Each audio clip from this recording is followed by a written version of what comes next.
KingAce, this is One Piece Manga Chapter 1049 review, discussion, reaction, whatever you want to call it. We're going to talk about it.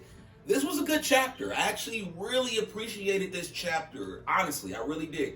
One of the main things I want to take away from this chapter is the flashbacks. And not only the flashbacks, but going back to how the smile fruits were really in effect in Onigashima, especially it was after Odin died and whatnot, and the retainers, the samurai retainers, escaped, and Toki died, and all this stuff. I thought that was actually really, really good.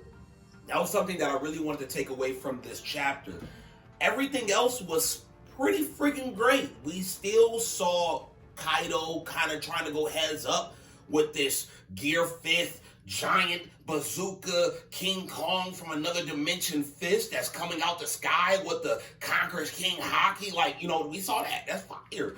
One thing I will say, and I will definitely compare and contrast this to the Sunday's chapter, since it will be in English and, it'll actually be translated properly. Not saying that the online translations, not saying that they aren't bad, but I just want to see the difference because Kaido was talking spicy. He was like, all right, cool, I'm going to take this head up. And you know what? You're not going to do anything. Your fists ain't going to hit me. It's not going to hit nobody because I'm going to vaporize it before he even gets near me. It's like, I'm here for it. But Kaido was talking real spicy.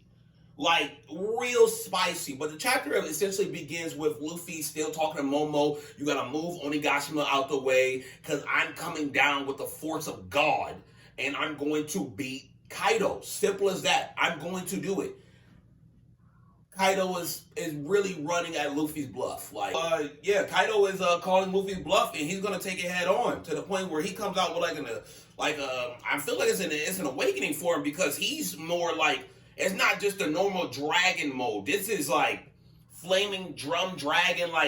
Again, I want to compare and contrast this to the Sunday chapter that's gonna come out on Manga Plus and Shonen Jump app and all that, because I don't know exactly what this is called, but he's like more of a flaming dragon. He looked kind of crazy. Fire. But yeah, he's going to take this head up with Luffy. And it essentially ends with exactly that. Luffy and Kaido kind of going heads up. It ends exactly with that. The middle of this chapter is really where the juicy stuff is, in my opinion, because I love flashbacks. Naruto is my favorite anime/manga, but I love flashbacks. They don't bother me not one bit.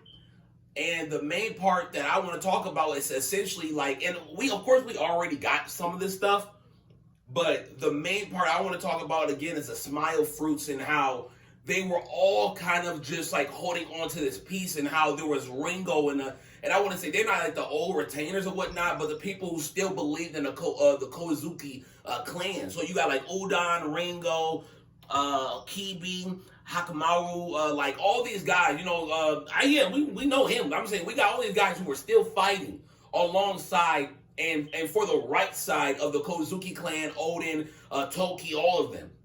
They wouldn't give up. And it got to the point where the people were just eating the leftover of the smile fruits because, one, they were eating, there was no water, and we knew all of this. But to see it in, I guess, real time, to see it all kind of happen and perspire this way, it's crazy. It goes to show that, one, Orochi is annoying. I hate that guy. I hate him. But something did happen. Something magnificent did happen, and he ended up getting cut. Now, the reason why I say he ended up getting cut, and I don't know if he's dead or nothing like that, because, of course, I could be wrong, but last time they got chopped up by Kaido, he came back to life. So I don't want to say too much, but he was trying to take out Kurosaki. And it didn't happen because Kairoshiro, I forget his name. I believe it's Kairoshiro, obviously not Denjiro, but Kairoshiro, he ended up cutting his head off. And that's kind of where that ended. I hope this is the last we've seen of Orochi. I really do, because I don't like dude.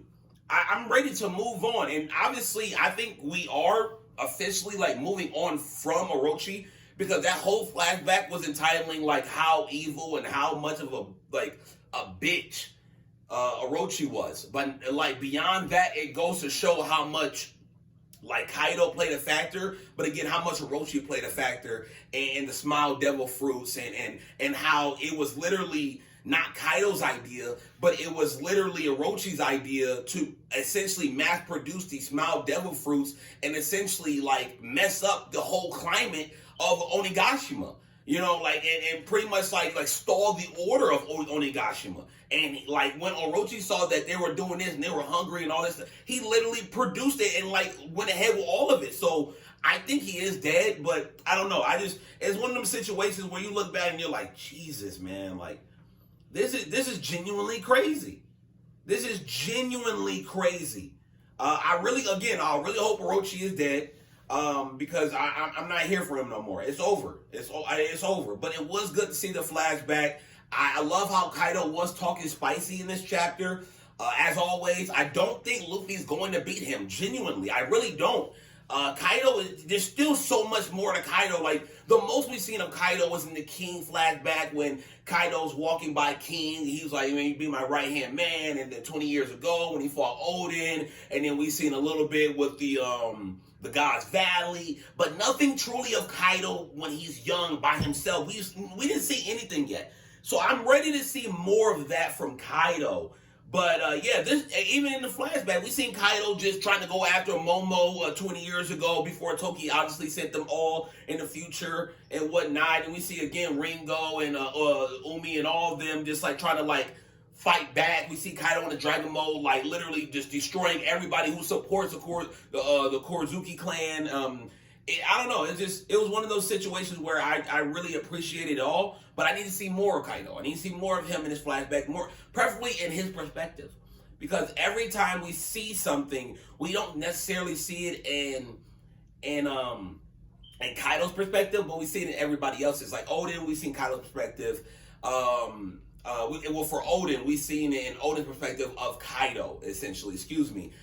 Same thing with the God's Valley incident. We never seen it in Kaido's perspective, him talking about it, then you know what I'm saying? So I think that's the next thing we need to do. But essentially, like, everything is getting wrapped up kind of quickly. Like, everything is, like, there's really not much more in Wano that we got left. We're wrapping up all the loose ends. Orochi was a loose end. Kairashiro did that. Cut his head off, saved Komurasaki, excuse me, destroyed. Good. So we're wrapping up all these loose ends, and yeah, I don't know. It was definitely a good chapter. I actually appreciate the flashback. I saw people say they didn't fuck with it, of course, because we already seen similar things to it. But it was just good to get a little bit more of a rehash on it and actually show like exactly how it all came about and like the order of it and how it all came about. But yeah, that's pretty much it for this video. Again, good chapter. I'll probably talk about this a little bit more on Sunday if I make another video. But until then, I will see you guys later. Stay tuned for more One Piece, Boruto, and anime and manga content. Yours truly.